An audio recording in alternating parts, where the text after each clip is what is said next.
A very warm welcome to this afternoon's episode of Live at the Watering Hole, where we are starting off with some warthog fun. Just look at these two having a good scratch after wallowing in a very, very hot day. I am Yapi Potgieter and I'm going to be your host this afternoon. It's very, very good to be back to see and catch up what's happening around the watering holes.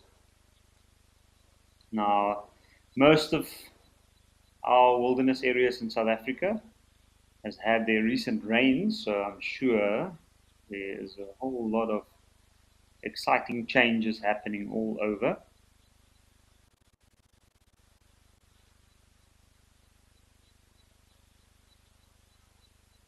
What a prime example of a very functional, very well liked rock.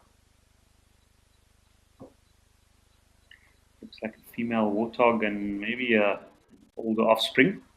I just want to remind our viewers to send some questions through to wildearth.tv/questions or to scan the QR code at the bottom of the screen.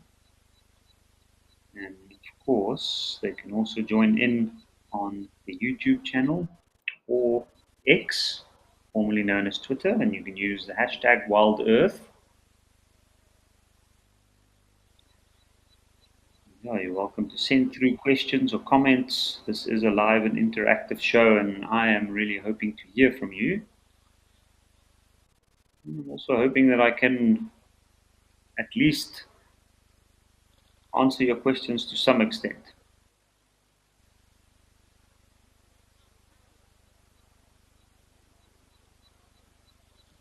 But I can see it looks very, very hot here at Founders. And that rock is the perfect height to get to all that hard to reach places.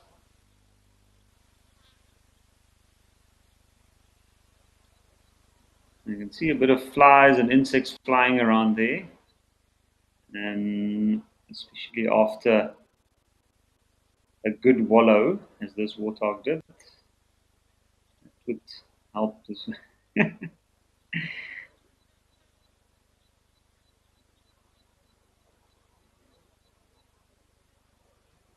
This is really great. We're getting a full view of how a rock can be used here. This is to get to all those hard to reach places. In the belly, the chest, chin. You can see there's quite a thick smear of mud still on the back. Just look at that shiny rock there.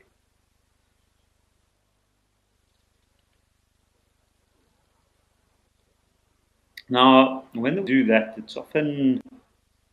it's not just to get rid of the excess mud, although it does that, but it also kind of forces the mud into the folds and covering the skin, and it also aids them in removing of excess skin parasites or dried skin they might have had. And I can see some swallows flying over the water quite low. There's another warthog coming in. And let's see what's going to be the objective here. I think we'll also go down, maybe for a wallow and cool down. Let's have a look.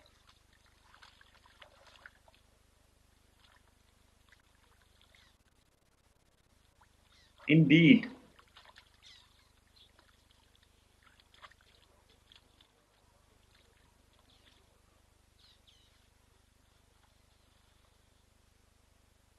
Really making sure to cover everything there with the mud.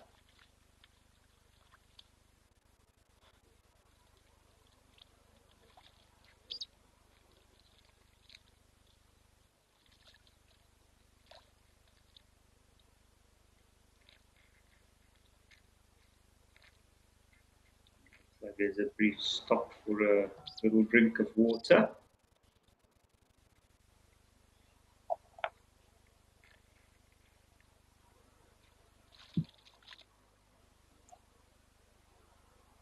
And here comes another one. Now it's interesting, you can see the color of the soil there, and then you can compare that, especially that one on approach. It's already dried out, maybe from a wallow earlier. You can see the reddish hue on its coat and its skin.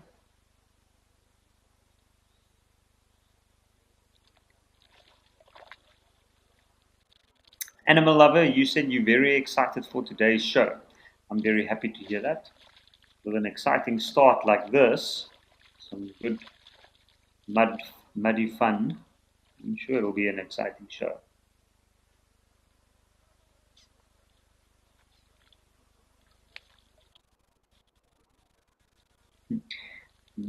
Isaac, you saying that the humans pay a lot of money for a mud bath while the warthog have this fun for free.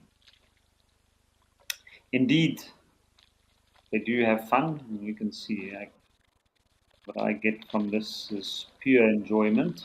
Just look at that. Trying to cover every inch. It doesn't even look like that one on the right can see.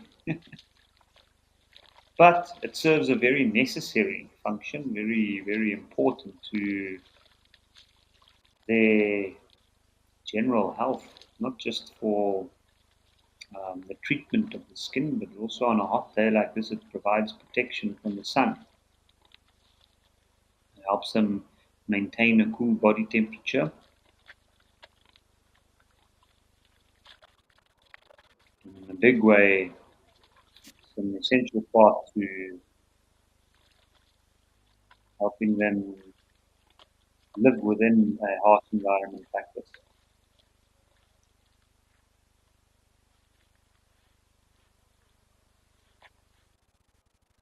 George, you're asking if the mud helps them cool off? Indeed it does. And we can often see that when it's very, very hot, it serves multiple purposes, including skin hygiene, maintenance, um, and the health benefits associated with that, but it certainly also helps them to cool down. That's why they make sure to cover the belly, make sure to cover the back, the parts that's exposed to the sun and the parts that warm up, where there's a lot of blood flow. Sometimes after wallowing and having a good scratch, what we find is they might move into the shade. Then the cool breeze blowing over that wet, muddy skin will also aid in cooling down. But that was indeed a great start to this afternoon. We have a blacksmith lapwing.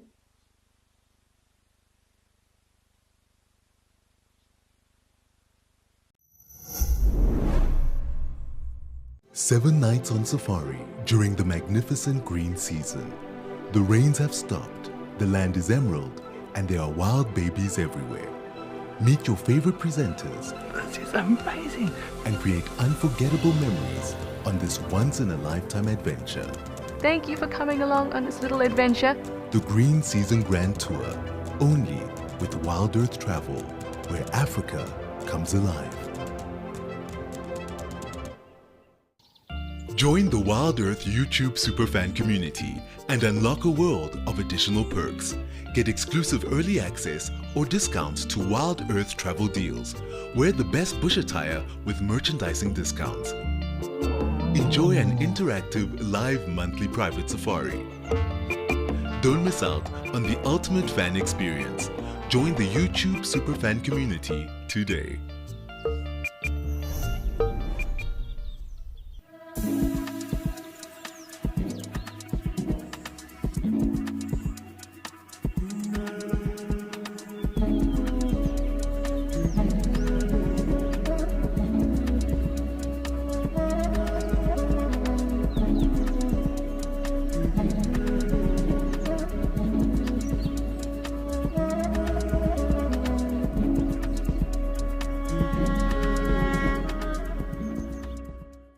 Chatting around the fire is an ancient practice that has connected humanity for centuries.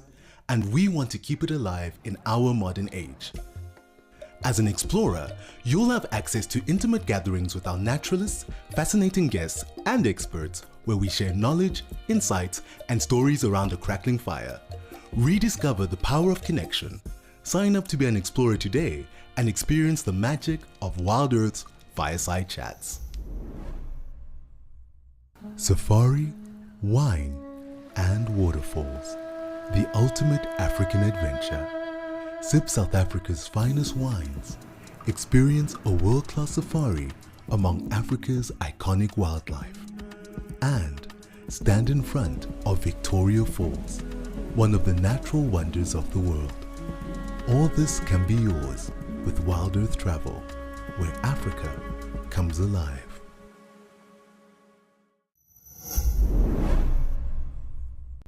You can notice how many is around.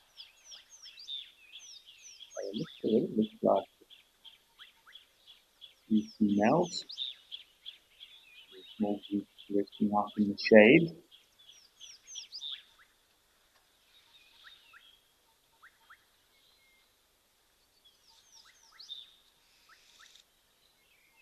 The trunks are resting on the ground, fully relaxed.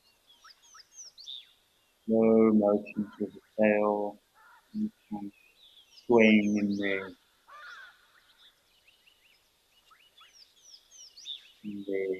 shade there. These elephants look very, very relaxed to me. It's just a well-earned rest. Now, 2 weeks ago, we mainly saw bulls or young male elephants and some older ones on this watering hole, so it's very, very good to see a few larger females and their offspring in and around this area.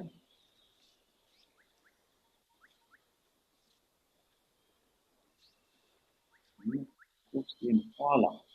And just look at that. There's a baby impala.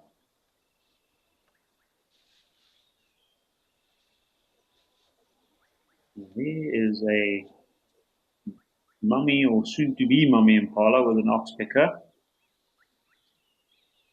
Look at that baby. I haven't even seen one this season yet. I'm really hoping that I get to see them soon. They're certainly one of my favorites. Sarah, I agree. That's a cute lamb. Hey, imagine being only a few days old. Oh, there's an oxpecker. An oxpecker, you can see that oxpecker knows the new baby. Really interesting period for both bird and baby impala. And for the baby impala, it's the start of a long-term beneficial relationship with this bird. I'm quite surprised at the rather gentle approach this bird's taken.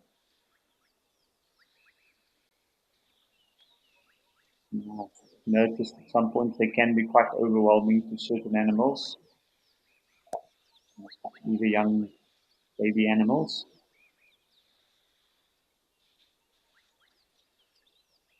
Joe, you asking if elephants sleep standing up or laying down?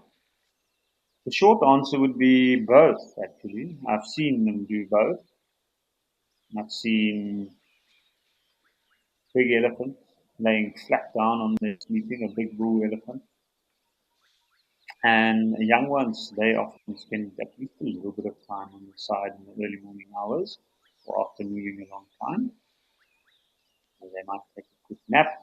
And then we have the larger elephants generally standing up. Oh, look at that.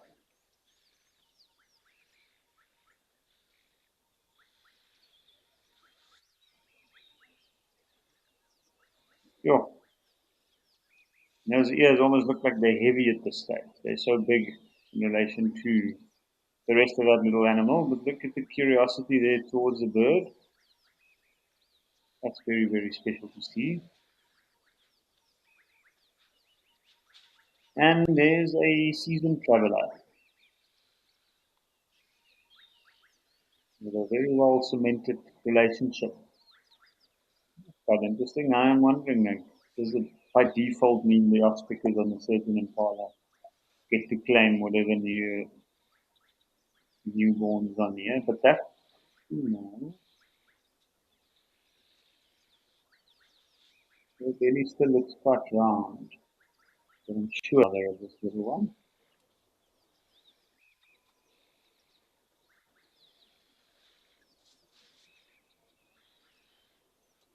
So lots of learning in the next few weeks for that little one. That's very special to see. I'm very happy to see that.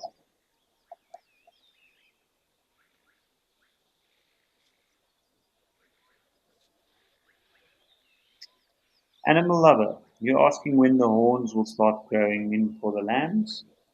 Well, it depends. It usually starts to show quite early on with the little male impalas. Um, young is about 2 months. You start to see it coming in.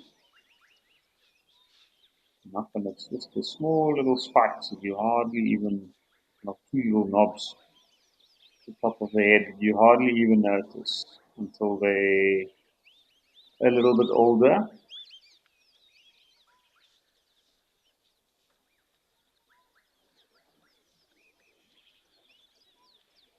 There's always a bit of confusion at this age, not always too sure where to go.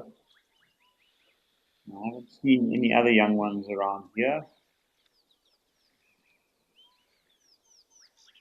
Normally the progression of events is on its own, spending a bit of time with mum, and then eventually starting to form these little groups or creches as they're known. And then from there, that's when the real learning begins. Learning all around. I can see that one impala looks very heavily pregnant. The one on the right out of those two. And also one to keep an eye out for. Will probably have her lamb not too long from now.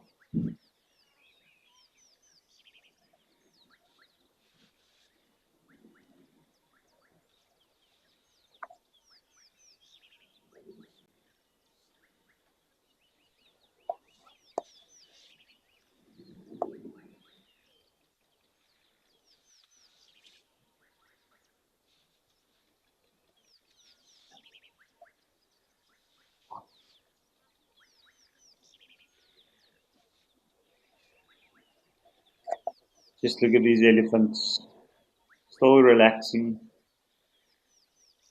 You see the ears going quite vigorously, and the larger ones especially. Looks like they're all female, except I don't know with the young one.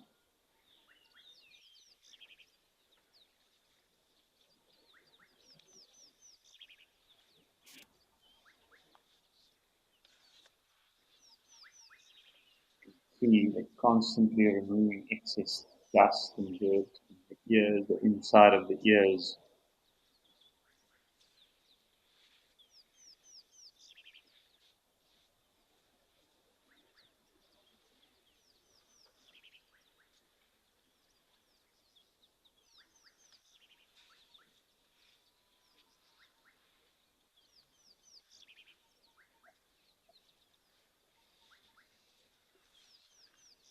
While these elephants are just standing in the shade here, taking a much needed rest, we're gonna head over to Lentora for a bird party.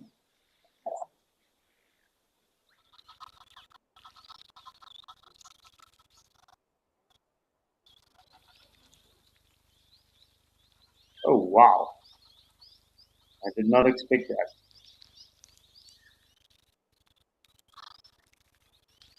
It looks like a number of fire finches.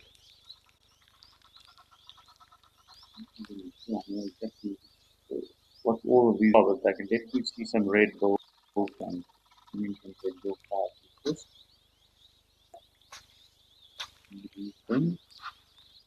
Very, very beautiful. Yes.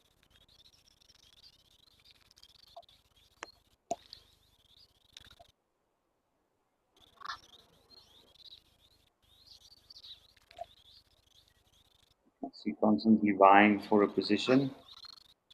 What is that? Looks like a cutthroat finch coming in for a drink as well. Bit of a bathe. Well,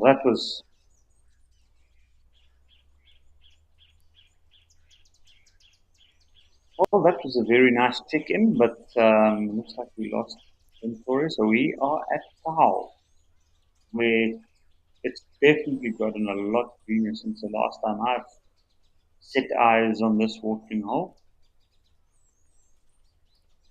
What a beautiful contrast to the black and white of these zebras, the grey foreground against that green line that I'm sure is very, very well received by some of these animals. And it even extends up on the hill.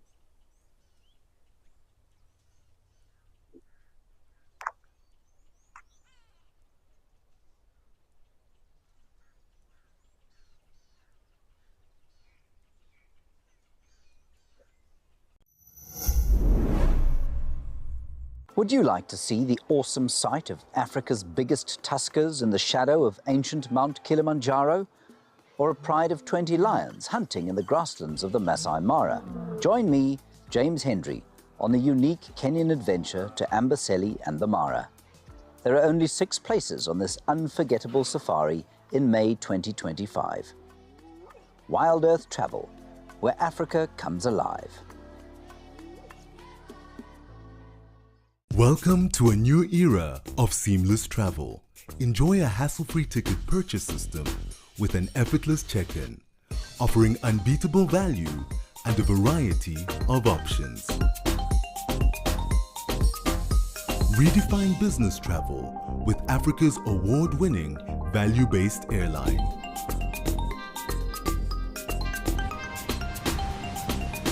FastJet, value, choice, flexibility.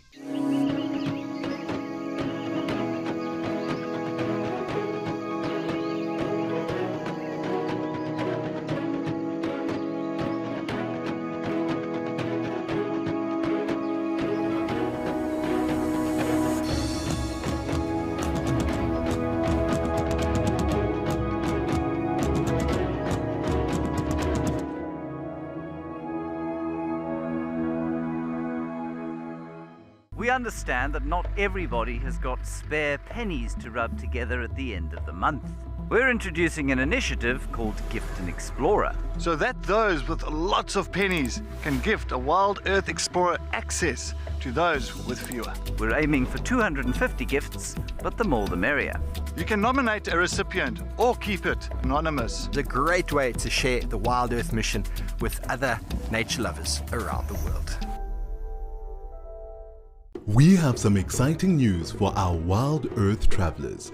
Book a trip to any of our locations through Wild Earth Travel and you'll get an exclusive dinner with one of our expert guides. Imagine dining under the stars and sharing stories with your favorite Wild Earth presenter. It's the perfect bonus to your dream safari. Wild Earth Travel, where Africa comes alive.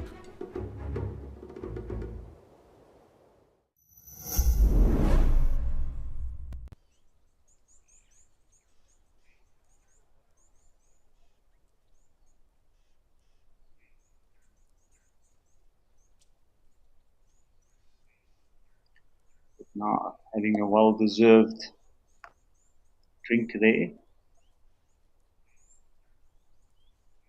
And I've always been curious, like the animals do go down to that little dip there at the back where the zebras are drinking from now. And I do find it looks like that's quite a popular spot. There must be a deep, muddy pool there.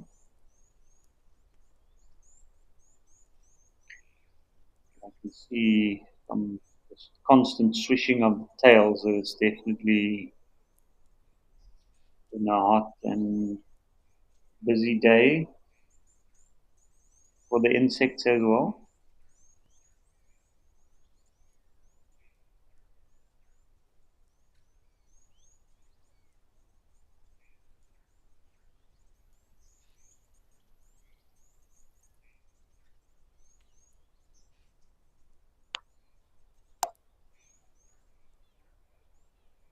Just a quick drink and then back up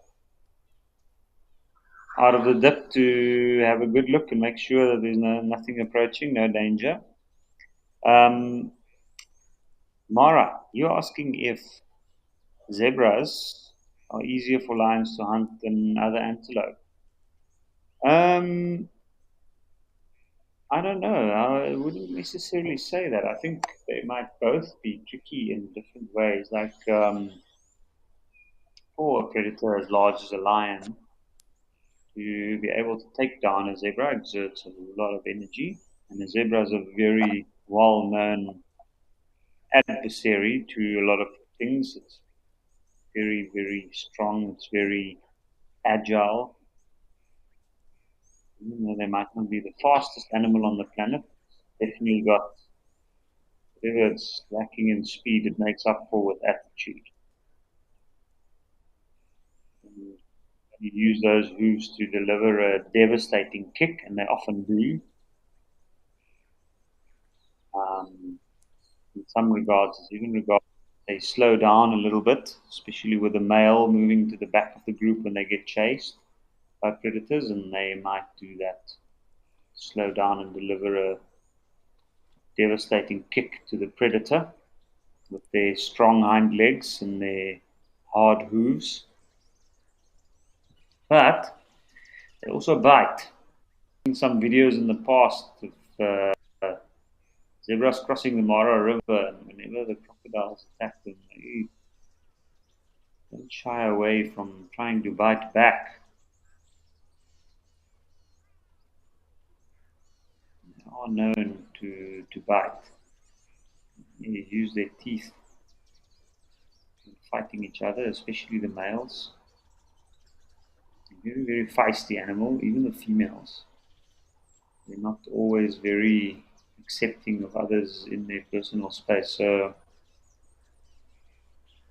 thus far, this group looks quite comfortable with each other. It might just be a group of young males, I'm not too sure.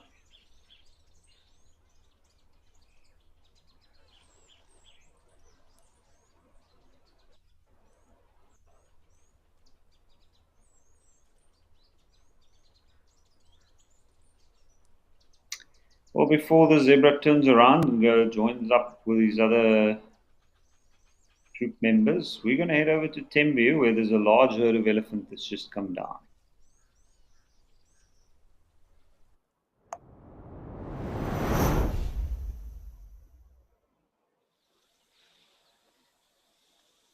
Oh wow, what a sight.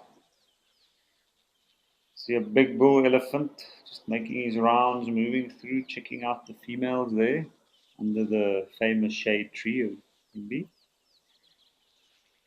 Now I can see some other elephants moving off. I'm assuming these guys have had their drink and maybe the company wasn't as desirable.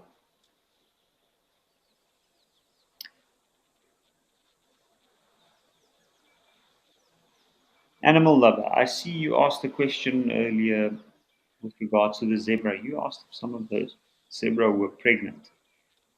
In hindsight now, I'm not sure. I don't think so. It didn't look that like that to me. I think it might have also been a group of males, but I'm not 100% sure. I didn't have a careful enough look there. Oh, look at this. It's like a very old female elephant, this. A well-traveled elephant.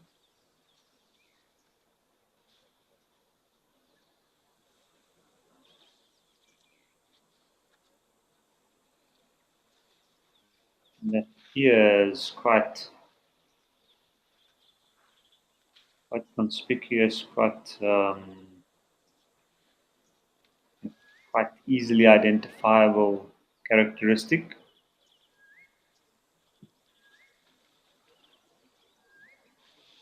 I'm always curious when I see that, like as to how that would have happened, what would have happened.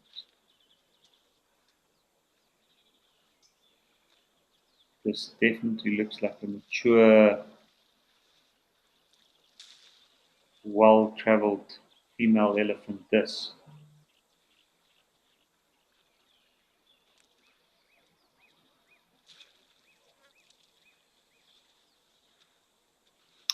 Forest green, you're asking if elephants die from old age or if they do get sick.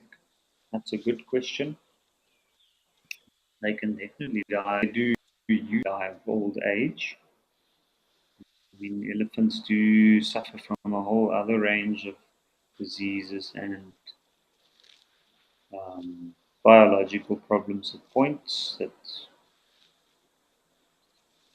could be because of various reasons. But yes, they often do die of old age. And for an elephant in the wild, old age would generally be near or just after 50. They can get slightly older than that. Some of them in the wild, I think one has even been recorded as old as over 65. In captivity, they do tend to live a little bit longer because they're going to very specific diet. They don't necessarily have all the stresses that the environment puts on them out here in the wild.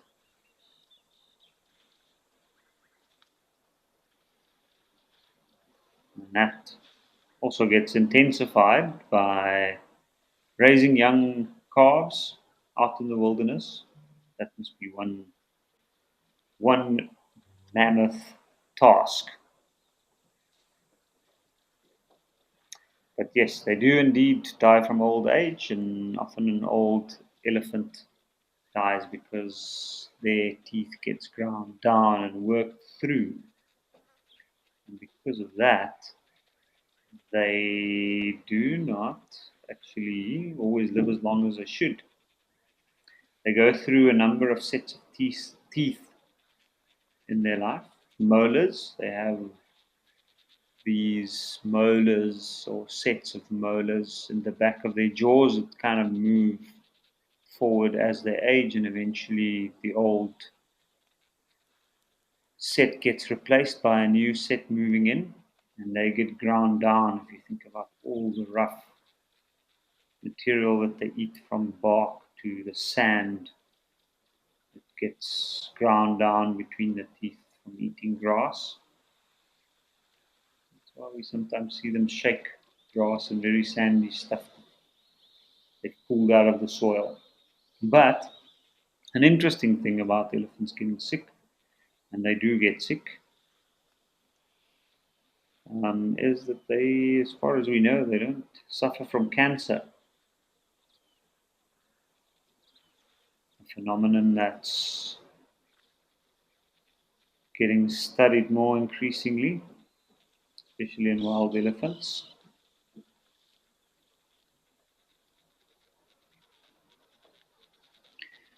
That elephant at the back there reacted, and I'm not sure if he reacted to this elephant I can see on the left or whether it was the what looks like white-faced ducks. I think it might have been the ducks that gave it a bit of a fright.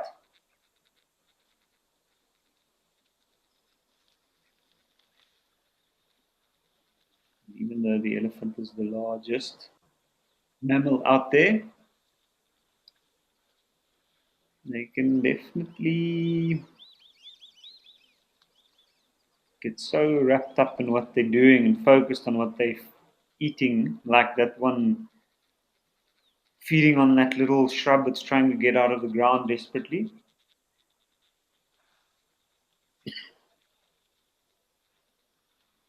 that they tend to not check around and focus on their surroundings much. So sometimes something popping up randomly with fright.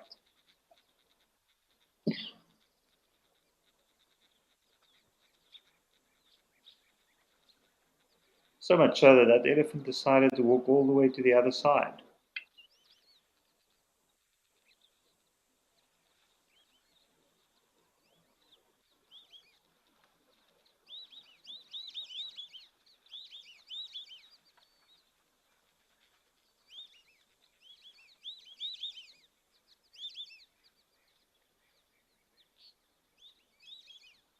Well,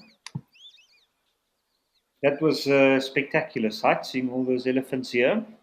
And what we'll do is we'll head over to an area I haven't seen in a while, Victoria Falls Lodge.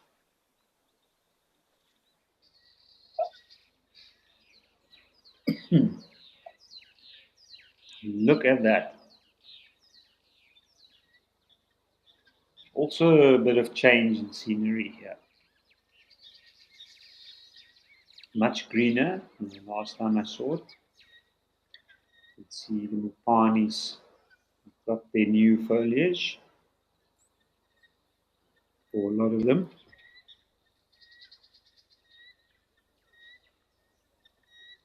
I'm not sure what the warthog is going after there, but maybe it might be a fresh new grass popping up. And I can see what seems to look like a marabou stalk.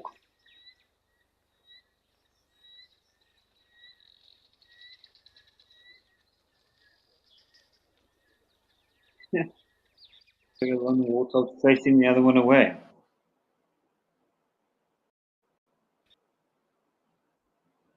I'm wondering if it's a bit of sibling rivalry or if these are just two young guys that met up here out of a similar interest.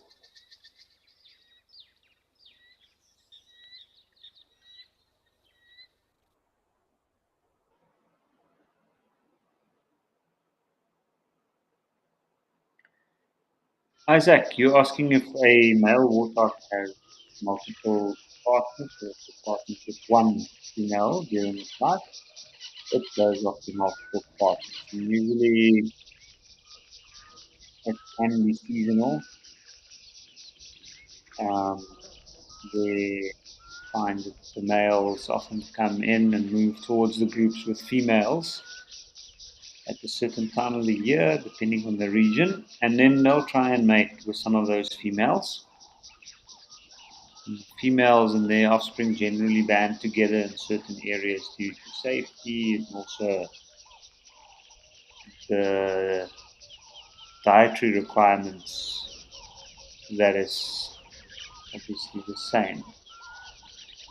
In productive areas often have good numbers of warthog, so males do tend to have more than one female partner and try to have babies with as many as possible females in the area.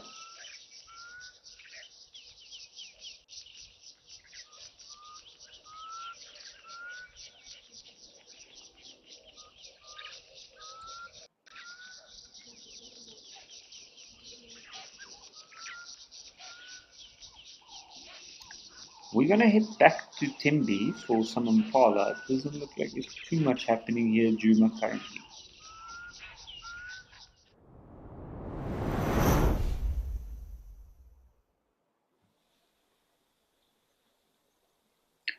There's some Inyala and the impala enjoying the shade.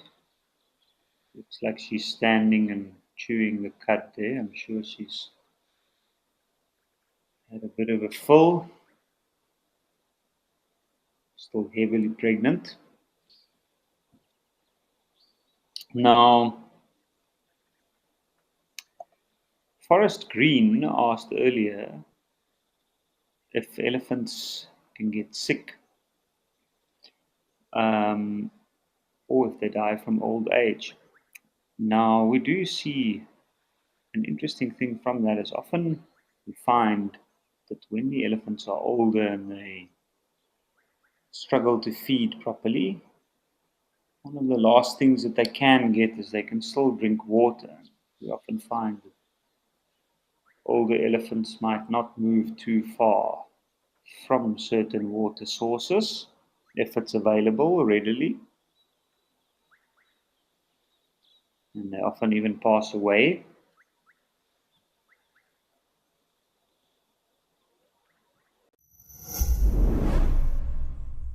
Would you like to see the awesome sight of Africa's biggest tuskers in the shadow of ancient Mount Kilimanjaro? Or a pride of 20 lions hunting in the grasslands of the Masai Mara? Join me, James Hendry, on the unique Kenyan adventure to Amboseli and the Mara. There are only 6 places on this unforgettable safari in May 2025. Wild Earth Travel, where Africa comes alive. Become a Wild Earth YouTube member today and unlock extras and bonuses, like ad-free streams so you can stay immersed in your safari without any interruption. Have your burning questions answered first by me or other expert naturalists. Join now to avoid missing out on these amazing benefits. Help us connect people to nature.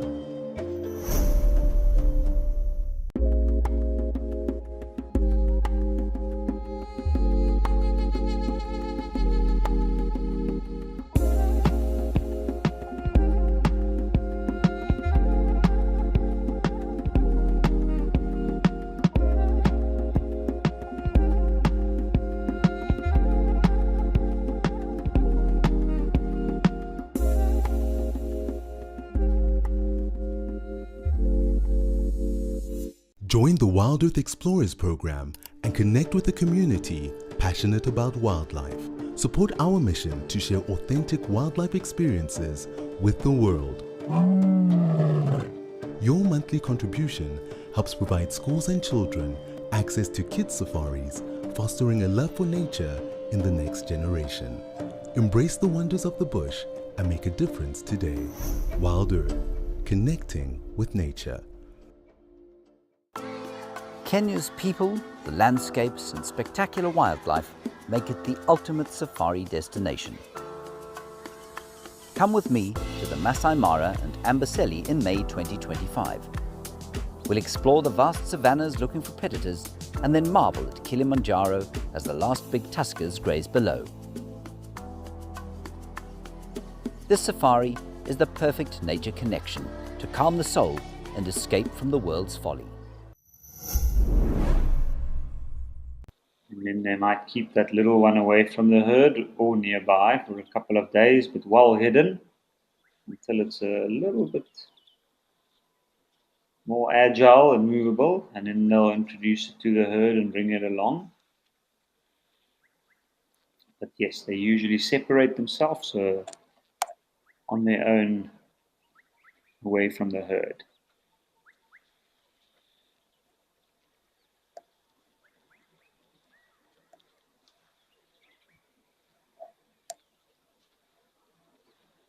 See all that churned up mud on the water's edge, lots of animals coming down. Both of these females look very pregnant.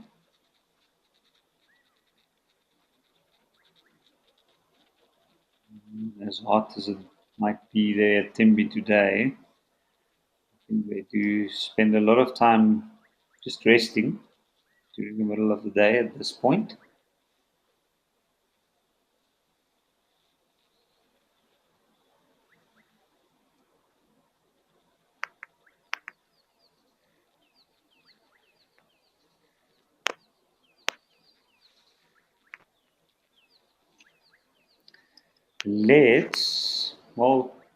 Let's leave these impala as they stand in their shade, getting groomed there by the oxpeckers, and head over to Rosie's pan.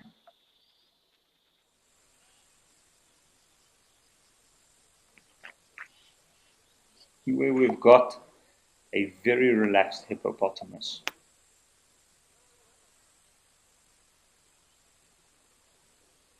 There's no movement whatsoever, and it's very likely that this hippo is asleep. Oh, there we go. Maybe it heard me.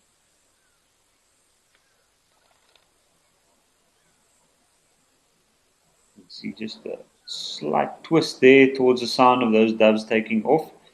I'm sure the flicks were because of some biting insects, flies. simply go sit or buzzed around near the extremely sensitive skin.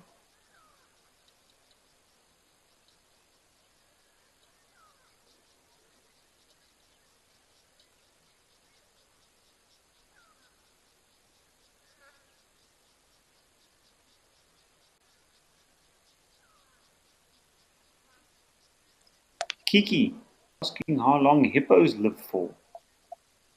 That's a really good question. I'm not sure. I would think probably around 30 to 40 if I had to take a guess. Generally find that with these large pachyderms, the hippo, the rhinoceros, they tend to go to about 40 in the wild.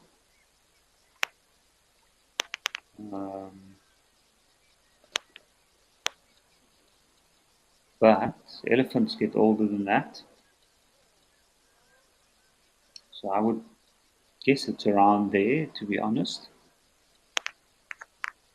30 to 40 for a hippo, maybe. I think it could probably go on a little bit longer, but in captivity.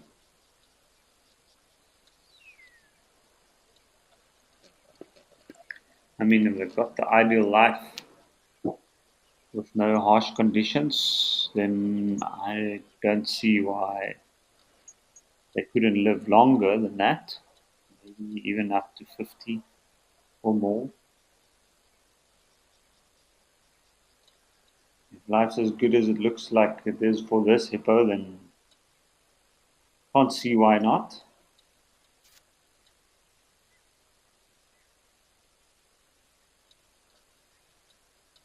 Nice close up of that hippo's head. You can see that very bulky neck and then narrowing towards the top of the head where the ears are attached.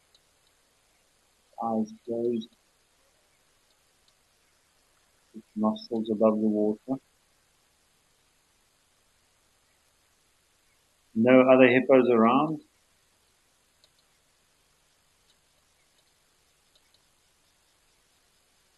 But the entirety of Rosie's stand to himself. I'm calling it a him, but it could be a she, although when it's drier, usually after dry periods when the rain starts to come in and pans start to fill up, and we find those moving quite a bit in this time of the year. Younger, less dominant males tend to move as they get pushed off, in which case they could end up on their own in a can of water or a pot of water temporarily. And that's probably what happened to this guy. Maybe he wandered in. He does look quite bulky. I can see a lot of scars on the body and the back. Could have been on his way to a more major water source.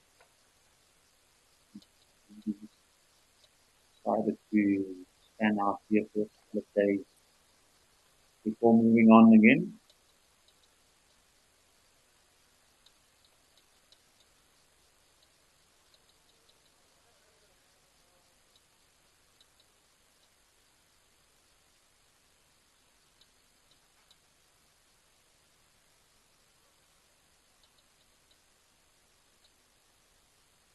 Oh, here we go. You can see a healing wound.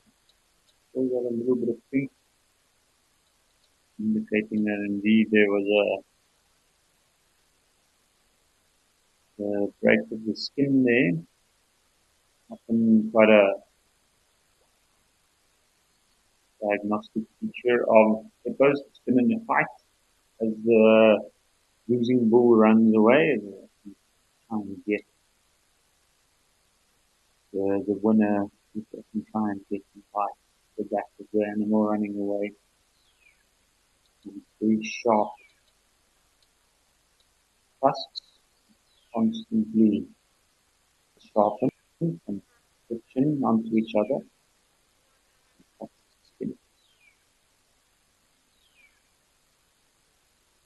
That would be my guess. I mean, it could also be a potential attack from the predator. I know in lion attack, they often go from the back as well. Stay away from the front end because that can happen when these animals do move between water sources or they find themselves in a bit of a pickle away from a water source during the middle of the day or at night time. Look at all the tails this little skin can tell us. Lots of scars.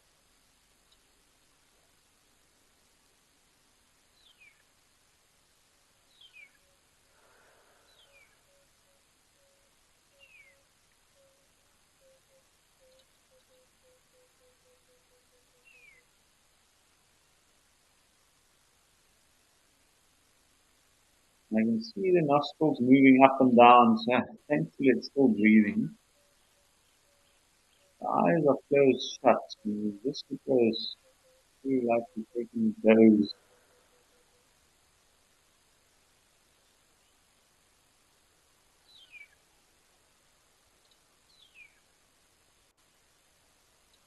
What a comfortable spot.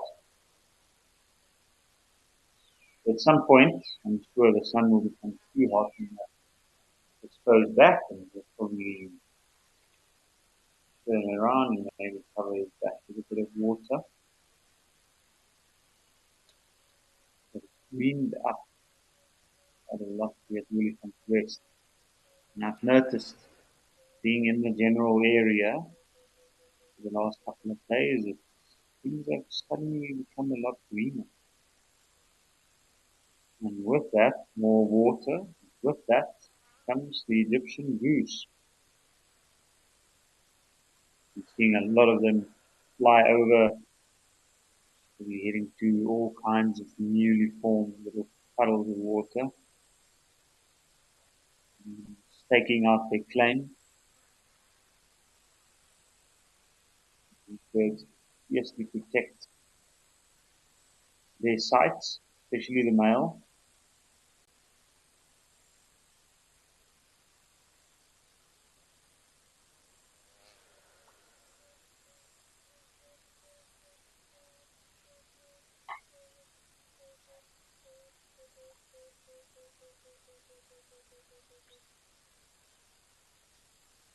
It's quite unusual. I don't see them drinking too much.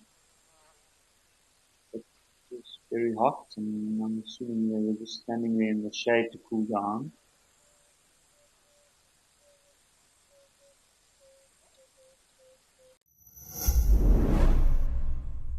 Would you like to see the awesome sight of Africa's biggest tuskers in the shadow of ancient Mount Kilimanjaro? Or a pride of 20 lions hunting in the grasslands of the Masai Mara? Join me, James Hendry, on the unique Kenyan adventure to Amboseli and the Mara. There are only 6 places on this unforgettable safari in May 2025. Wild Earth Travel, where Africa comes alive.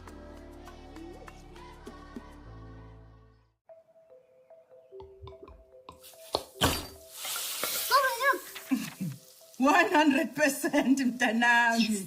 Can you give me the spoon, please? How good are you with numbers? Very good. 100%. Gogo, look. Dad. Hundreds, my boy. Gogo, it's hundreds. Yes.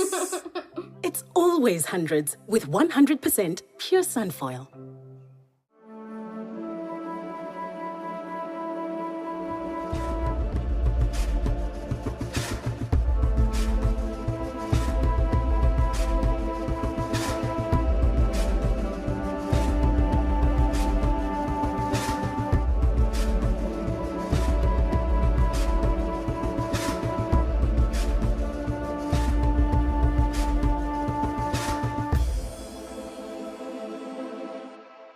Chatting around the fire is an ancient practice that has connected humanity for centuries, and we want to keep it alive in our modern age.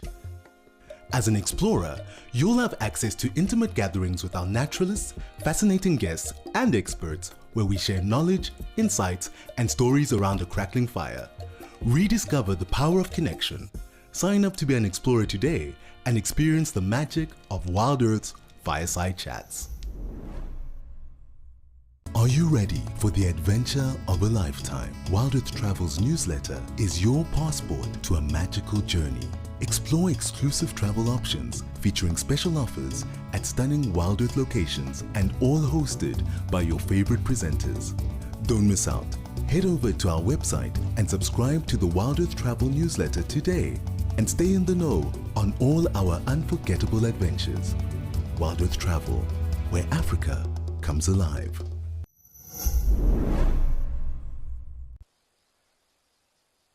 In this case, this guy's skin looks very, very dry. He doesn't seem too bothered though.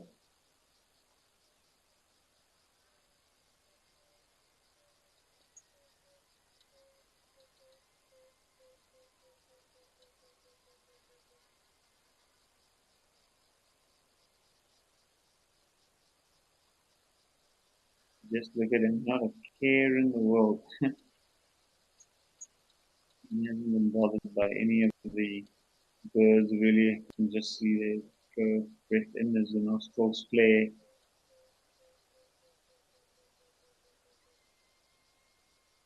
Hardly even moving his ears. It travels quite a bit to get to the spot. The general area around Olifant's West is also quite a dry region, so any water would have been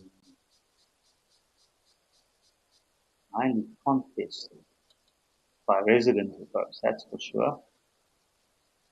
Sometimes as rivers get dry and drier, form these pools. Because they do get tolerated by others. They don't always make for the easiest neighbors. Should be the males. Males become quite jealous.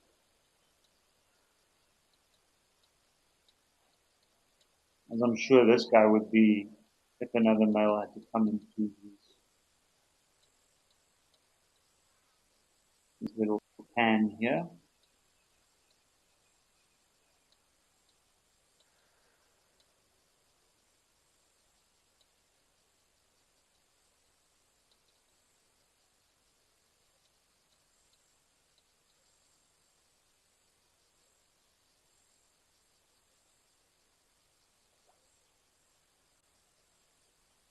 But it's almost no movement. That's incredible. You can see, I'm assuming it's shallow enough for him to rest his head up on something there. So it's a perfect spot. Legs probably tucked in underneath.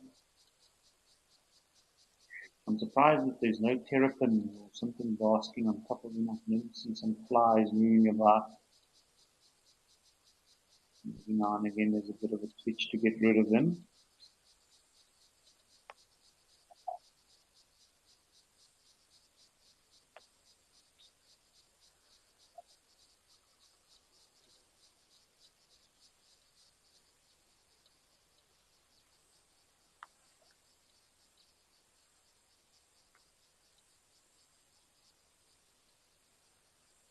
You can clearly see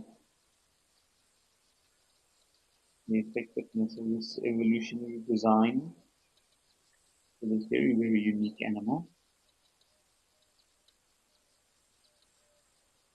Nostrils right at the top, eyes at the top, small ears. Nostrils and the ears both have a very interesting contraction of the muscles. You kind of seal them off as the animal goes under the water. This way keep them watertight.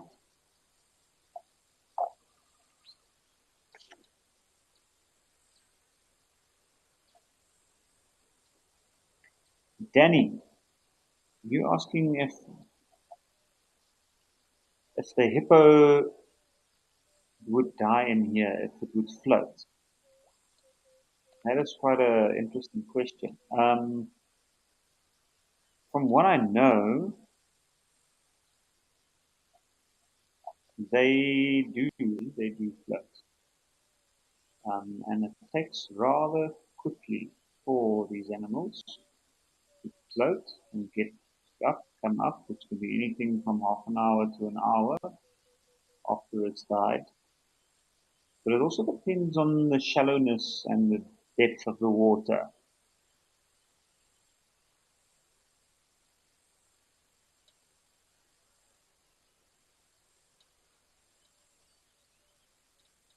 And I know from what I've read in old travel books, people traveling through Africa back in the day, the hippo was a very sought after animal to get hunted. And they used the skin, they used the fat, it had lots of uses, and of course the meat. But they made horse whips often from the skin on the back especially.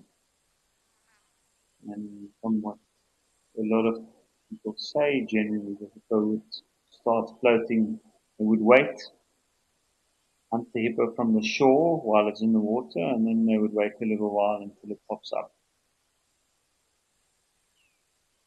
The water's not very deep, and I'm pretty sure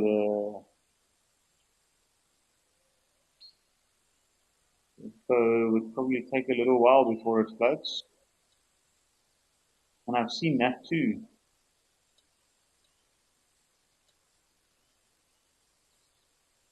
I've seen that too. And I've often watched in very shallow water, like very shallow rivers. Sometimes you see crocodiles come in feeding on dead hippos, and then they with their legs up and they're floating a little bit.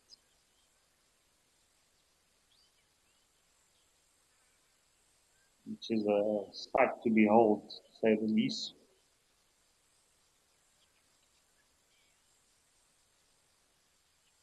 But in this case, I really don't think the hippo here is dead or about to die. I think he is literally having one of the most relaxed times ever.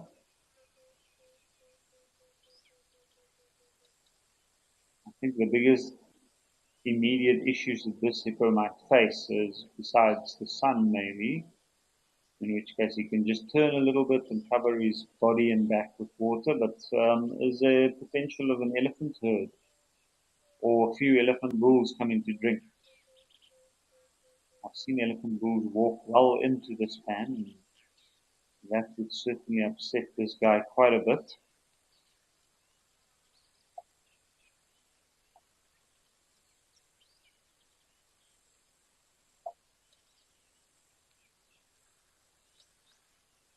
But while this hippo enjoys this pan all by himself, we're going to head over to Stony Point and see what we've got there.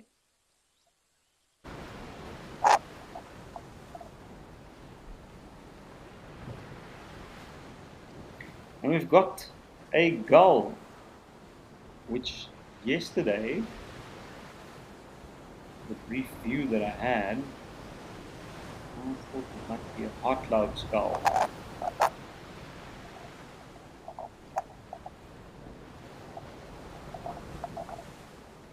And he's back at the water's edge, waiting on the tide to bring in something.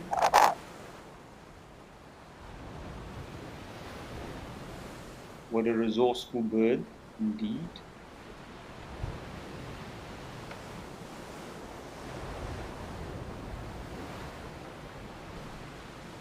Here we go.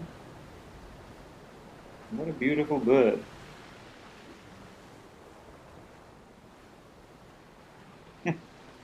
Just walking out of screen there, they are very smart, these birds, and they can become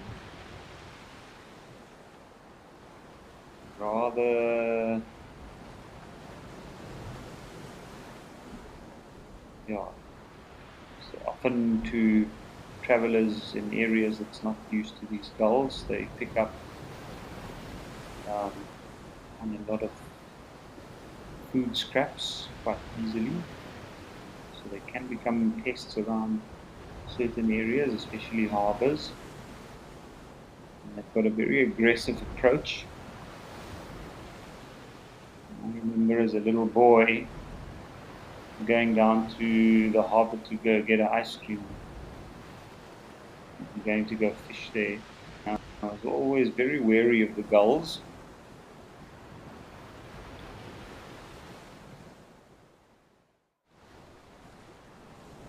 What a beautiful scene we have here.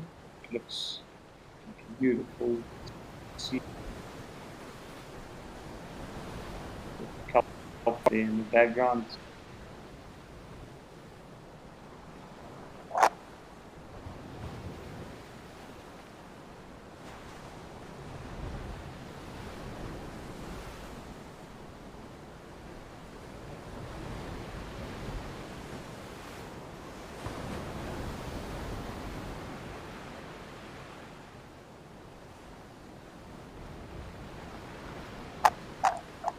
Have a look, towering along the edges of the rocks there.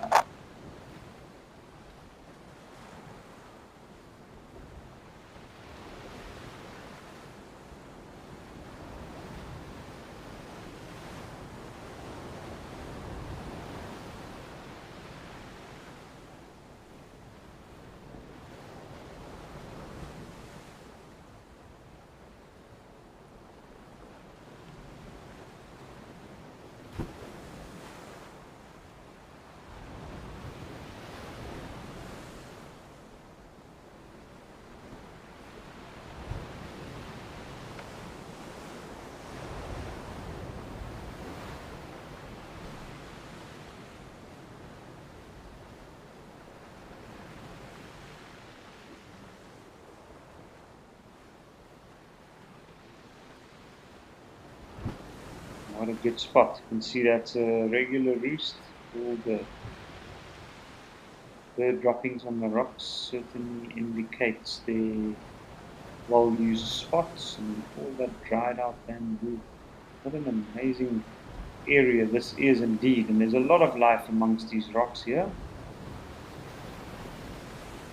Not just the birds, but also other little creatures.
Join Wild Earth Travel on a unique nature adventure in the Greater Kruger Park. Legendary master tracker Renius Mhlongo leads a 4-day animal tracking experience followed by 3 nights in the Sabi Sand Nature Reserve. This experience offers a life-changing chance to track Africa's iconic animals on foot with a master of his craft. Renius is joined by Wild Earth presenter and expert storyteller Amy Krantz, and together they will connect you to Africa's wild heart. Become a Wild Earth YouTube member and unlock exclusive bonuses and benefits.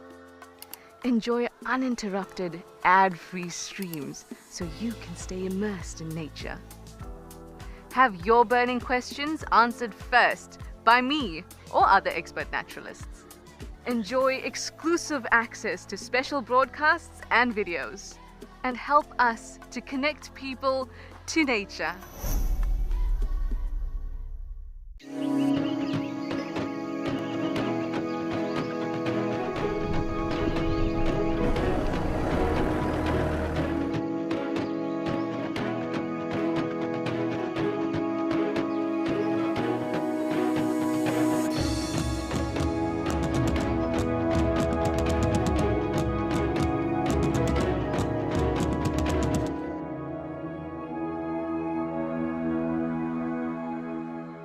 We understand that not everybody has got spare pennies to rub together at the end of the month. We're introducing an initiative called Gift an Explorer. So that those with lots of pennies can gift a Wild Earth Explorer access to those with fewer. We're aiming for 250 gifts, but the more the merrier. You can nominate a recipient or keep it anonymous. It's a great way to share the Wild Earth mission with other nature lovers around the world. It's finally here, the next Wild Earth Grand Tour. Get ready for 7 unforgettable nights of prime wildlife viewing in the Sabi Sands during peak predator season. Immerse yourself with past and present Wild Earth presenters, participate in a rhino conservation experience, and get a behind-the-scenes look at wildlife filmmaking. Hosted by James Hendry, Wild Earth Travel, where Africa comes alive.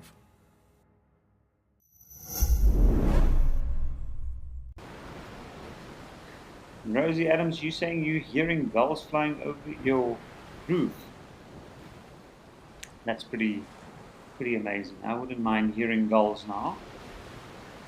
That is one sound that I do miss, the sound of gulls, seagulls, which I associate with the ocean, of course. But one of the things, I think, if you live in the bush. However, very, very nice to get to catch up with Stony Point. I think we are going to leave Stony Point for now and head over to Tau again.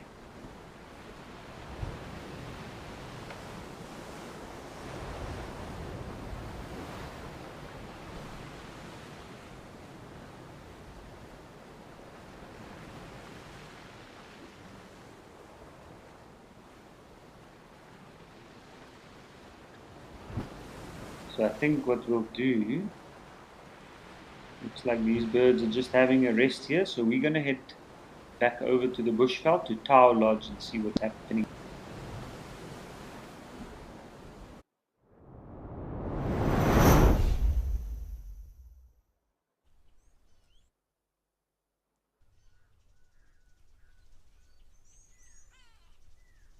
Oh, we've got a big elephant bull doing a balancing act in the soft mud.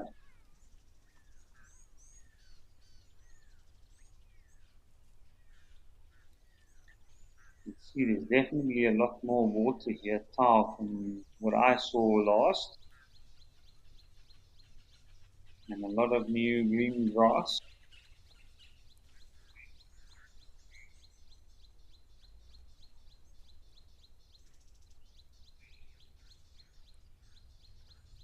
Gets to the point where this guy can come and even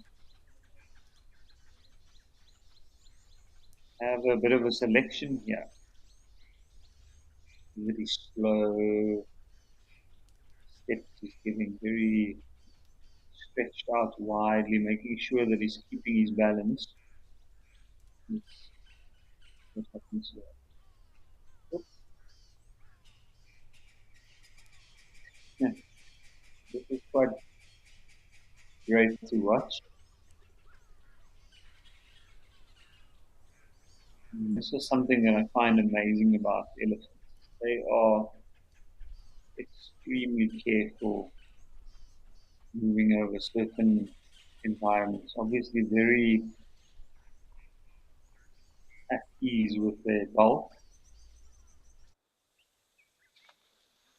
but not letting it stop them. It looks like we've lost Tau, so we're back at Tembi. from one elephant to another elephant. And this one seems like he's got a bit more of a selection here. Now, I was talking earlier about elephants and their teeth and how important it is to keep it for as long as possible. But you see here, this elephant pulling that long grass out of the sand and the rough soil, it gives it a bit of a shake.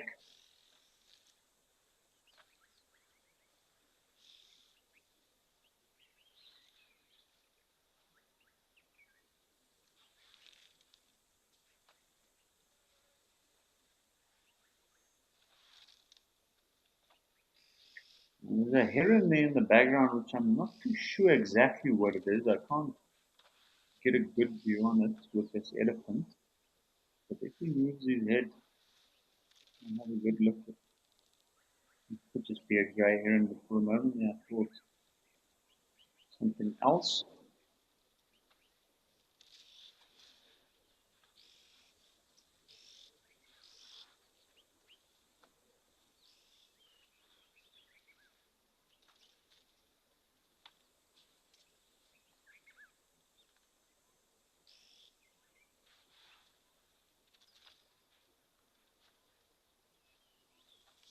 Now, I've not noticed the elephants eating that rough grass on the water's edge before, so I'm curious as to why this one would do it now. It might be maybe for a bit of a rougher component to the diet. It certainly looks like he might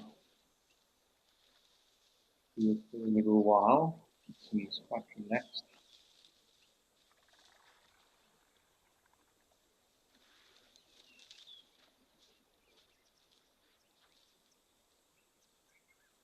And where that trunk is now, I saw a jacana and I can see it now between the elephant's legs, just escaping there back into the water at the back.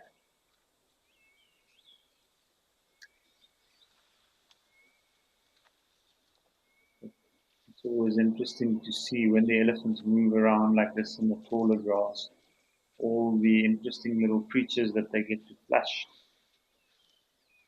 And also insects, which attracts a lot of birds. You often find that they have a following of birds, little groups that hope to capitalize on that. Maybe the jacana was doing the same. Okay. Got a better view on the heron now, and by the looks of it, it does look like a grey heron. It looks like it caught something there in the background. Or came close, rather.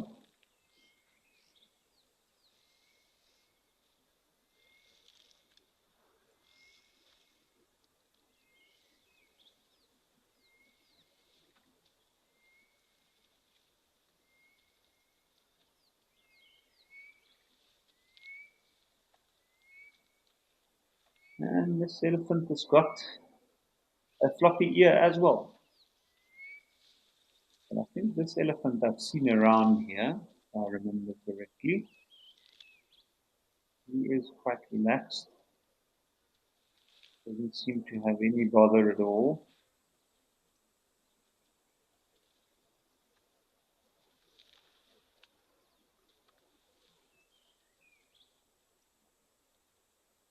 I always find it amazing how they use that trunk.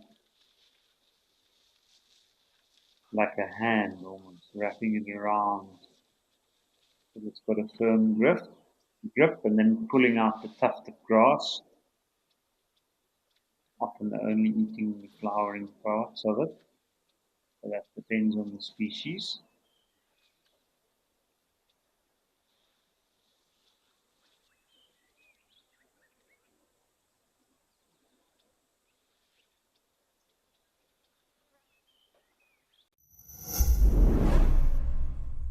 Are you ready for the adventure of a lifetime? Join Wild Earth presenter and expert safari guide Taylor McCurdy for an exclusive one-of-a-kind tour. Join her on a real African safari in both Zimbabwe and Botswana. Taylor's infectious energy, humor, and deep knowledge will make every moment unforgettable. Don't miss this incredible opportunity. Only 6 spots available. Wild Earth Travel, where Africa comes alive. Welcome to a new era of seamless travel. Enjoy a hassle-free ticket purchase system with an effortless check-in, offering unbeatable value and a variety of options. Redefine business travel with Africa's award-winning value-based airline.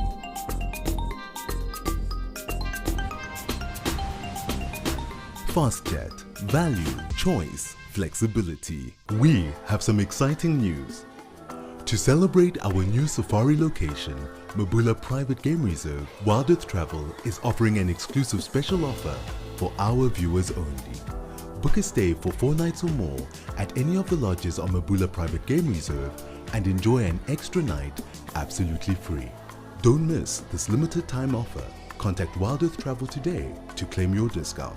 Wild Earth Travel, where Africa comes alive. Join the Wild Earth Explorers program and connect with a community passionate about wildlife. Support our mission to share authentic wildlife experiences with the world.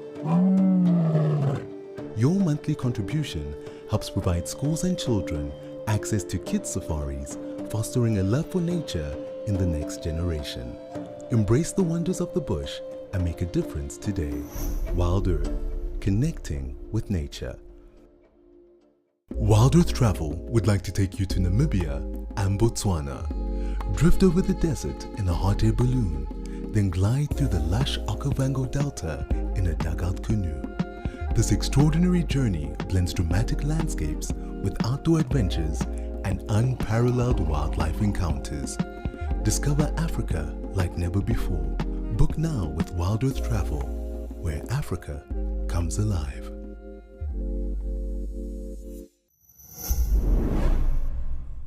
So at one point I thought was broken and died. Looks like it's got a bit of color.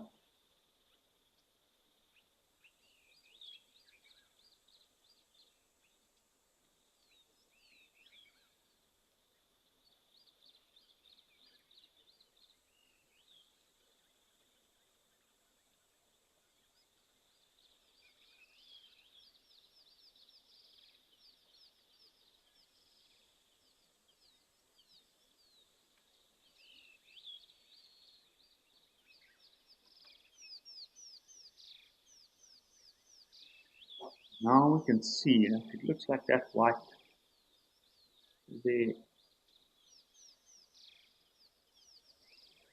Am I seeing this correctly? Maybe not. Maybe it's something else.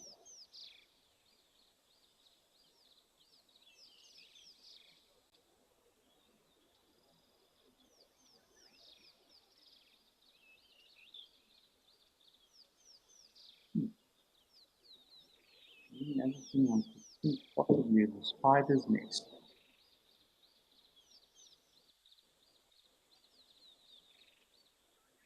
With the wind and the heat, it's difficult for me to get a good look to make sure whether it's foam or silk that I'm looking at. Either one would make sense. The only thing with a frog's nest is it's usually a little bit lower down, so possibly silk, I'd say.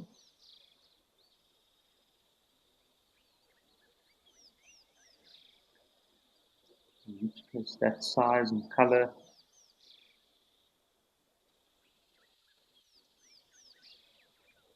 not sure, maybe one of the larger spiders within the rain spider family.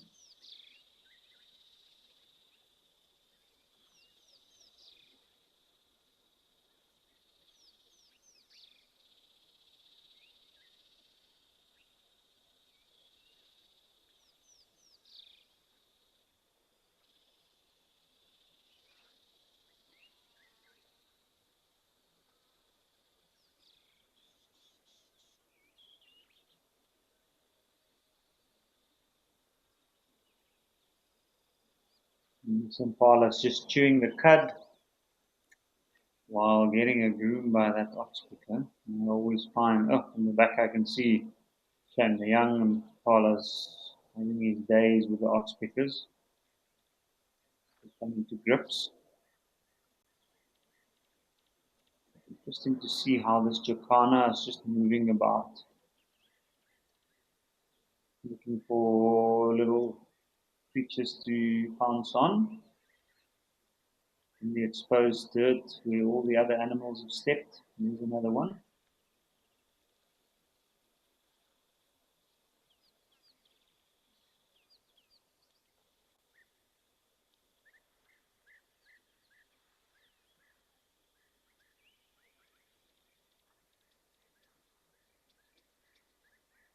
It's quite a relaxed afternoon here.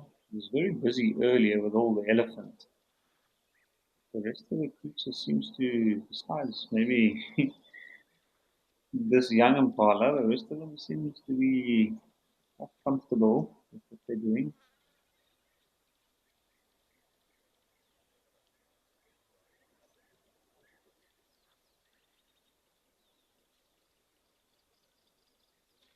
I know this particular region has also got a very, very high tick load in the area. So animals, especially young animals like that, young impala, I imagine that must take some getting used to, as well as the flies.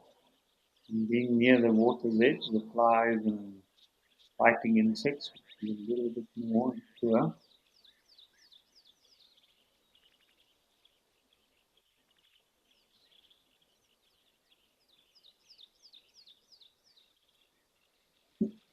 There's a bit of a mutual fright given to each other there. It's quite a lovely little interaction. I can see that Nyala looks like it wants to come down to have a drink, but it's doing so in a very awkward manner.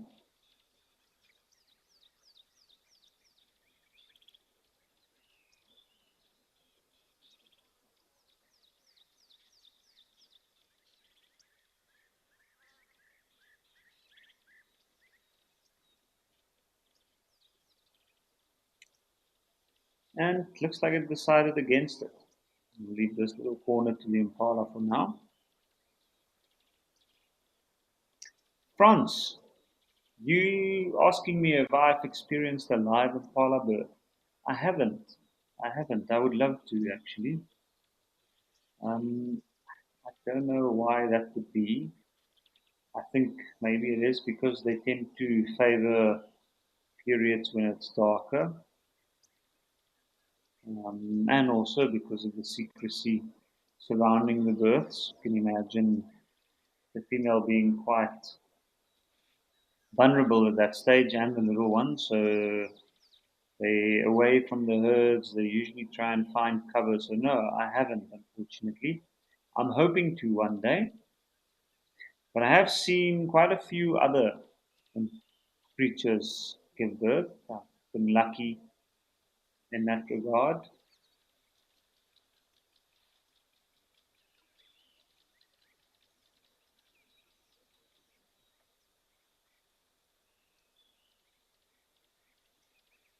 You can see lots of haridas moving in. There is, what is that?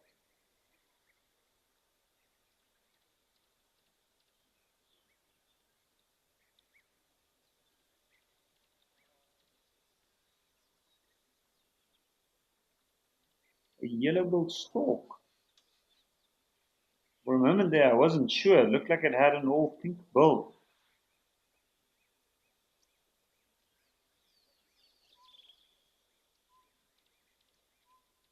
Actively looking for something at the reed's base there. And that bill being very sensitive to the minutest movements in the water. You can see it's walking with it slightly open, ready to strike whenever something comes past or near.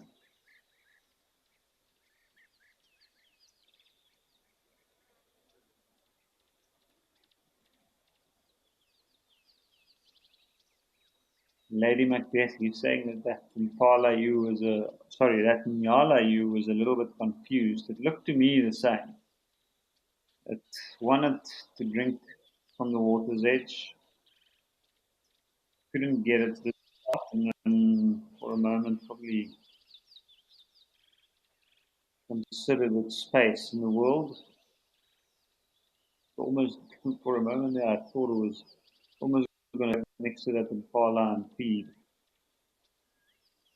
Interesting to see that it didn't.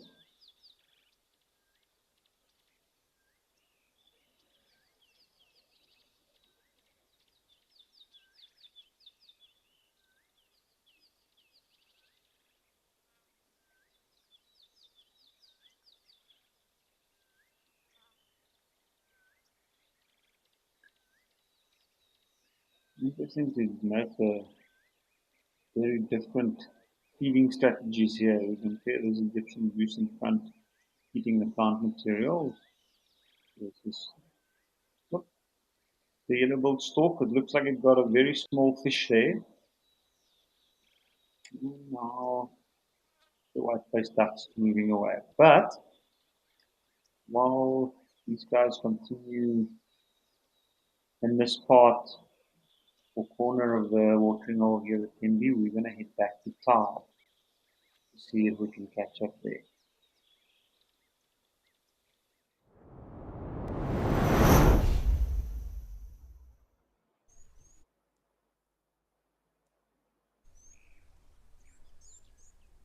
We've got two elephant bulls. What a beautiful scene indeed.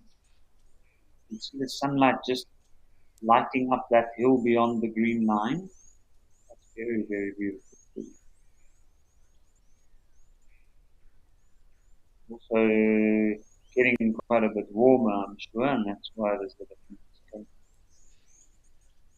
Just making sure to apply some mud to all the necessary spots.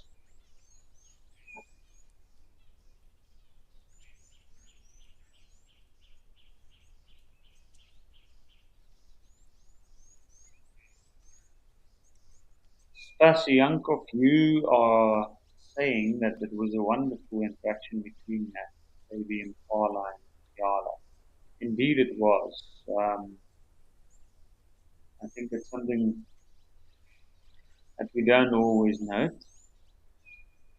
But that was a very, very lovely interaction, and I always find it fascinating to see other creatures react to baby animals. And they know the baby animal is still getting to terms with a lot of things, and they're so accommodating and tolerant, which is the right word. So it's very beautiful to watch and very interesting to watch as well.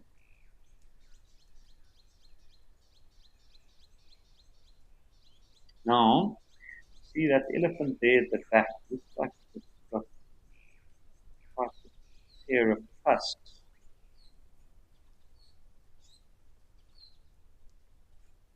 Quite an impressive bull. I would have loved to have a look at that guy from the front. I haven't seen many elephants with big tusks in this region.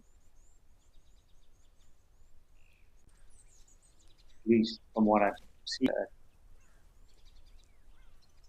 live at the watering hole. And ones I've normally noticed more along the lines of the elephant on the right.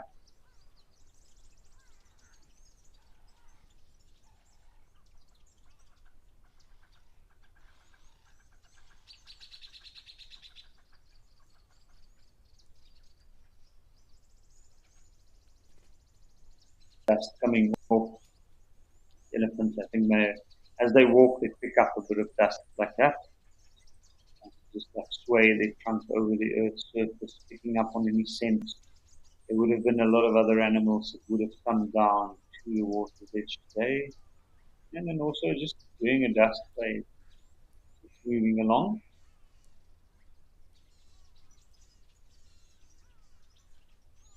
What an spectacular elephant indeed. Both of them, of course. Certainly got some impressive tusks. And I'm sure this one at the back is just going to follow him out. There's that similar direction.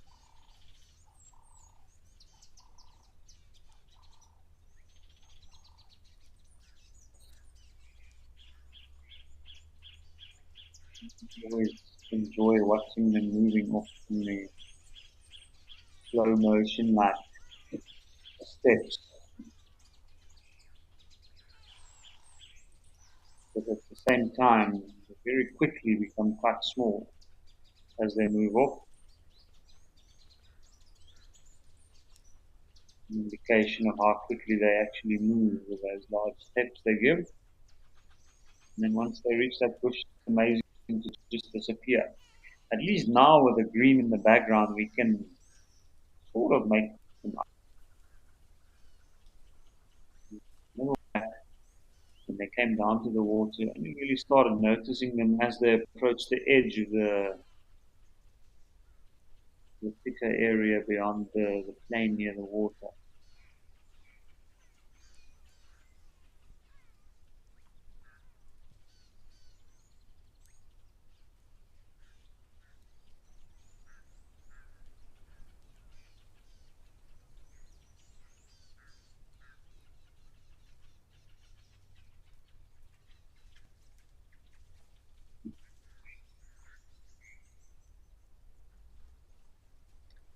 It looks like there's something there at the back. Maybe it's some grass growing near the edge.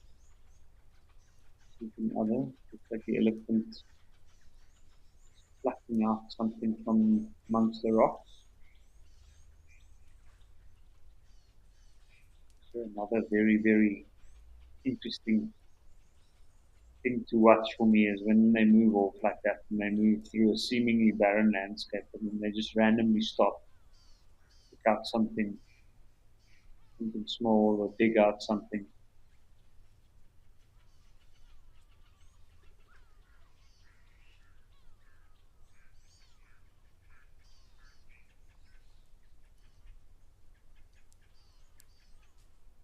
Using that incredible sense of smell they've got. Comes in very handy for that. Oh,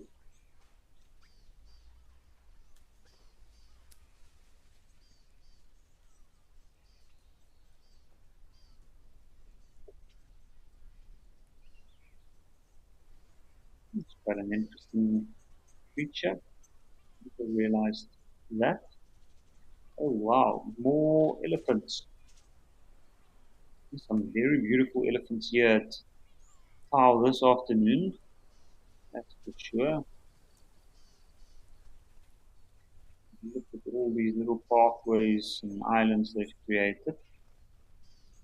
The elephant is all the way in the mud to his belly, and he's also got a very decent set of tusks.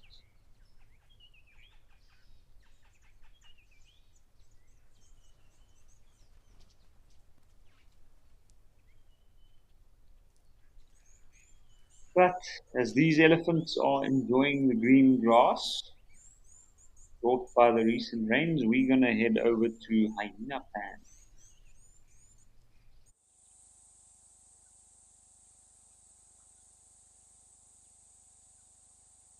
Where we've got a very casual pose from this drinking elephant. Hyena Pan, Botswana, I don't actually recall. Oh yes, I do recall having seen this pan before, situated in and amongst Emopani forest. What a beautiful sight. It's definitely a lot more green than I remember. Unbelievable.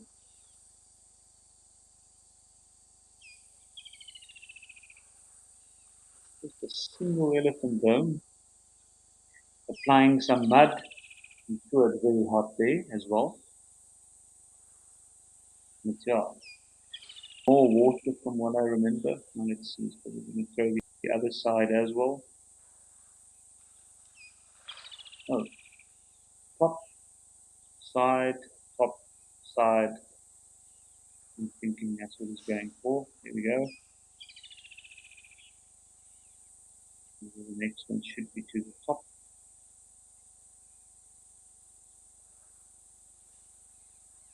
Oh, side, other side.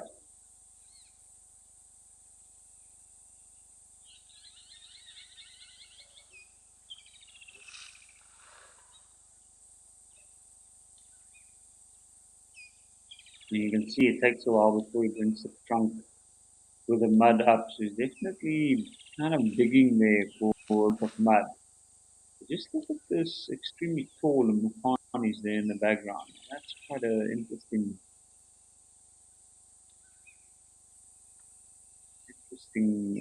aspect to note. Mufani tree is a tree found in all different forms, size, and shape. And often the very tall ones only grow on the deeper soils. I'm no expert on the soil and geology of the area surrounding Ayunapan. I would think that maybe we're seeing those taller trees, the soils would be a little bit deeper there. But what a beautiful area.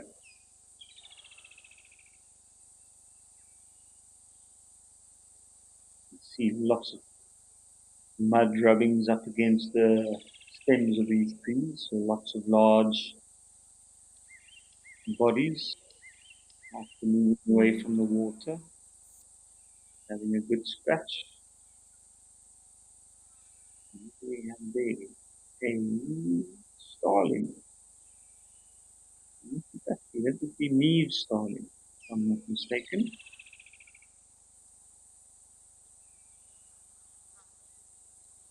You can see all that elephant dung there.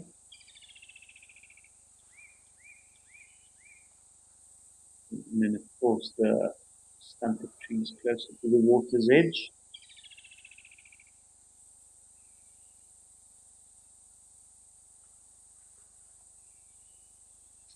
But I'm really enjoying the stark contrast here. This what looks like still quite a dry landscape, and the green, bright green flush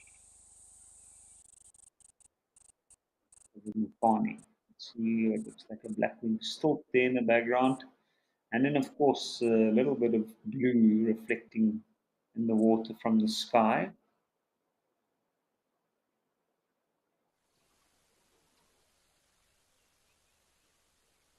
Oh, not sure what happened there, but we are back at Rosie's Pan, where we have a relaxed hippo that's still very much exactly the same spot. Doesn't look like anything else has come down since. Probably part of the reason why he hasn't moved much at all.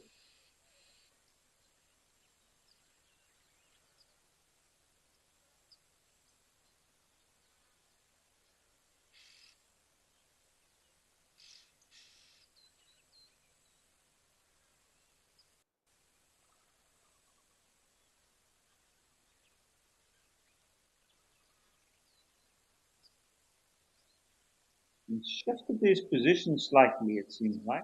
Looks like he's tilted his head over a little bit further to the left. Good to know that it's still alive.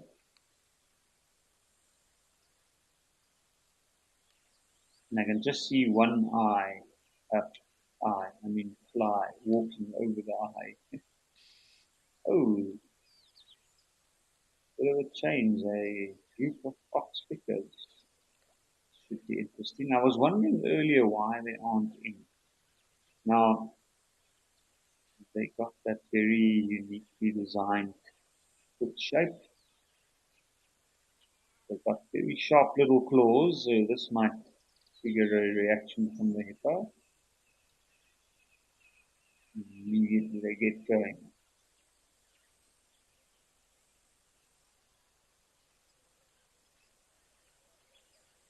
For the areas around the ears.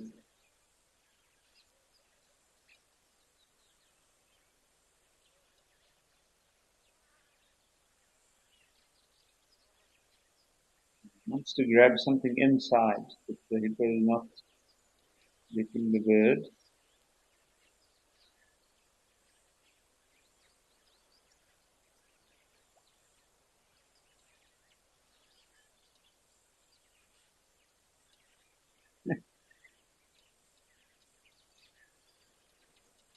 Out of 10 for perseverance, or maybe not. The bird's tail tip is hanging in the water.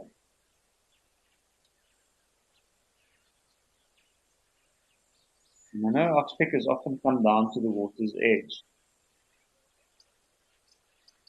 There they go. I wonder where they would have come from. Maybe they drink of water and then actually roosting in one of the trees nearby.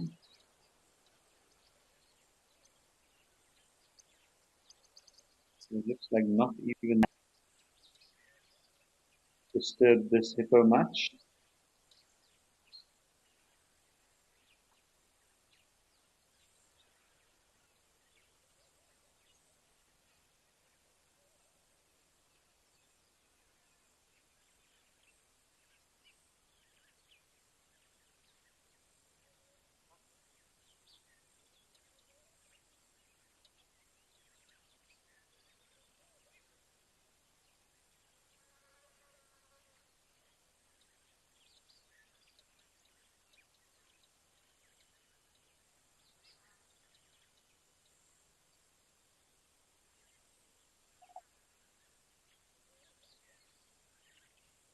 Really very, very nice to see elephants with a bit of green here.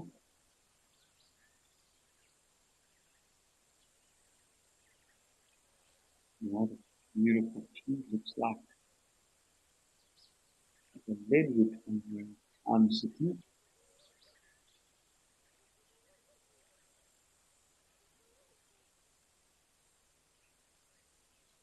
Yes, indeed. Redwood. What a beautiful tree. I saw something move in there. I'm not sure what exactly it was. But a characteristic landscape of this particular area.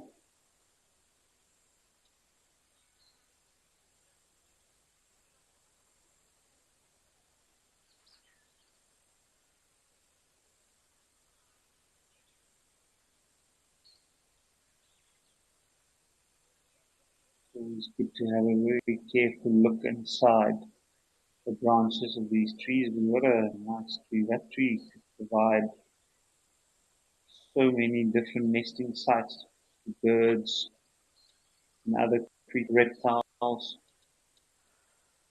And of course, also shade. Doesn't have the densest canopies. It still does provide a little bit of shade at least.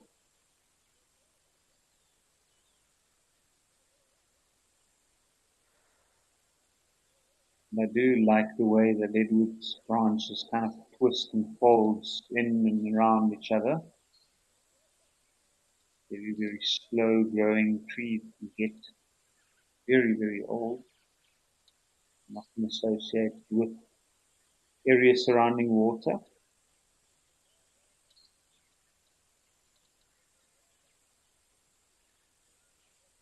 Very, very dense wood. Hence the name redwood. Denser than water, so it's. And this is a magnificent specimen indeed. Just towering above everything else.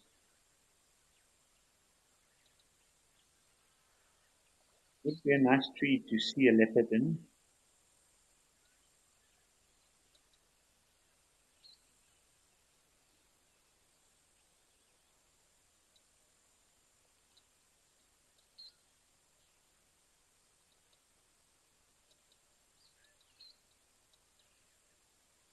Well, this is quite a peaceful scene here at Rosie's Fan, and we're gonna leave it peacefully and head back over to Tembe to see what's happening there.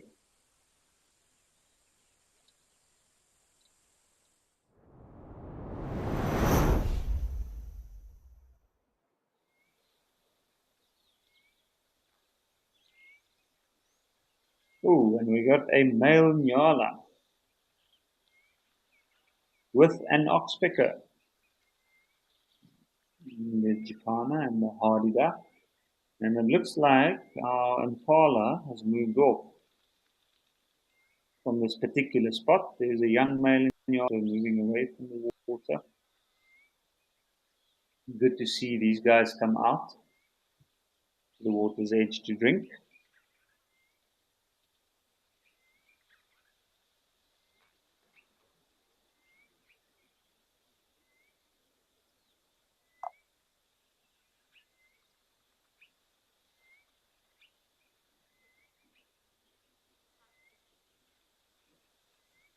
Have a look, that oxpecker is certainly going at it. The thicker fur that runs along the spine, they often, it's on these animals that attract a lot of the skin parasites gather there. Oh, there we go. That's pretty amazing. The baby impala's having a drink. Well, it had a drink.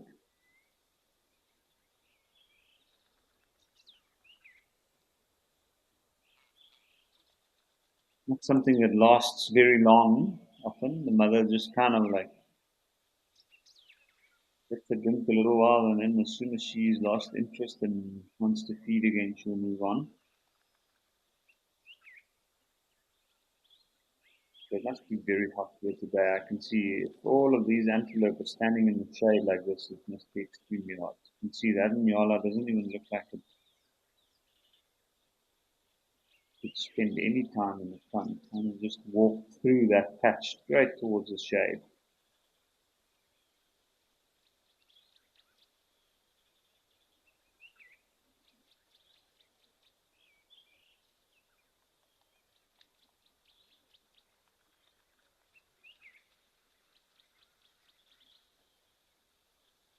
So the sun must be very harsh to that little one. It's also moving over to the shade, and its mother following. So I was wondering earlier on, and looked like one of the impala females that was near it when it was following looked heavily pregnant. So now I've got to look at its mother. I'm pretty sure it wasn't its mother. It was probably just another one within the herd.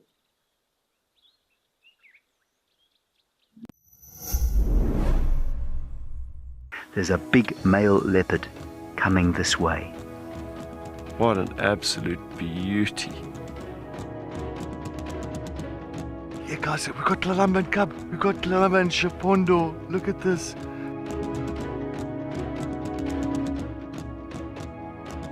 This is amazing.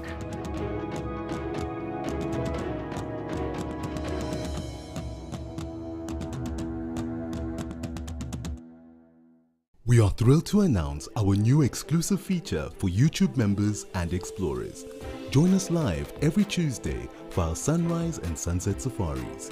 Experience Tawny Tuesday like never before with up-close encounters and breathtaking moments. Don't miss out. Become a YouTube member or explorer today and immerse yourself in the heart of the bush. See you Tuesday.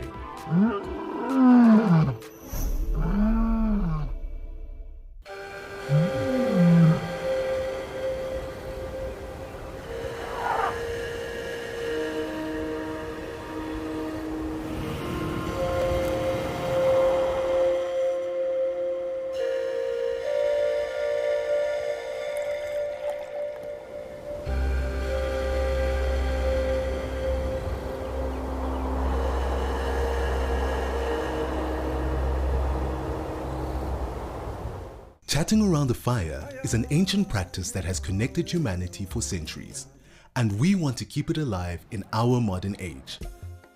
As an explorer, you'll have access to intimate gatherings with our naturalists, fascinating guests, and experts where we share knowledge, insights, and stories around a crackling fire. Rediscover the power of connection. Sign up to be an explorer today and experience the magic of Wild Earth's fireside chats. Safari, wine, and waterfalls. The ultimate African adventure. Sip South Africa's finest wines. Experience a world-class safari among Africa's iconic wildlife. And stand in front of Victoria Falls, one of the natural wonders of the world. All this can be yours with Wild Earth Travel, where Africa comes alive.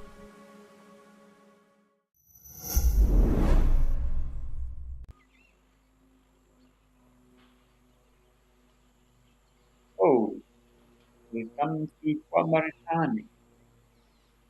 We've got some baby baboons. Looks like they're rummaging through some old elephant guns.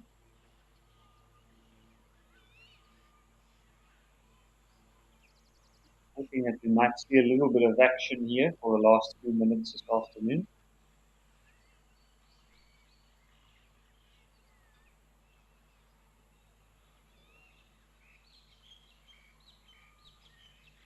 Doesn't look too hot, this place. Looks like these baboons are quite comfortable. Always near a tree.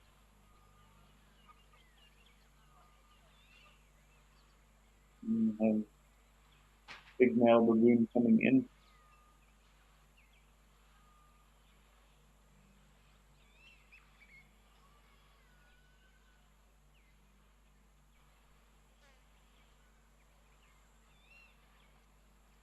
Wondering what this baboon is digging for there. Baboons have got such a varied diet. In an area like this, there's always something good to dig for. You don't get anything there to waste.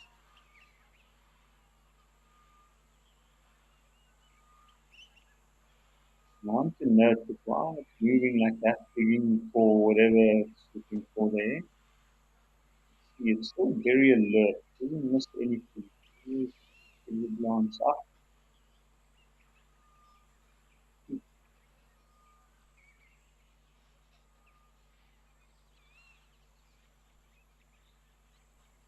Two of them drinking at the same time.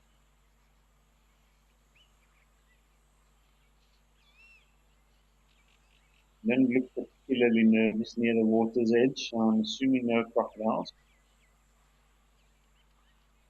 And success for that baboon. What did it have there? It sure looks like a root or something.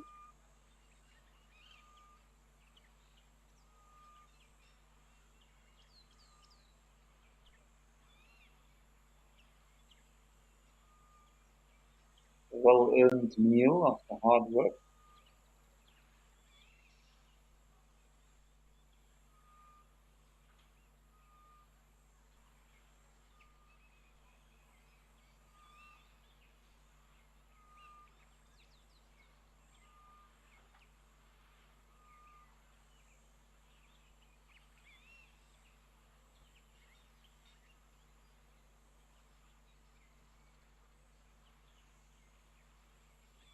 And had a good little stretch.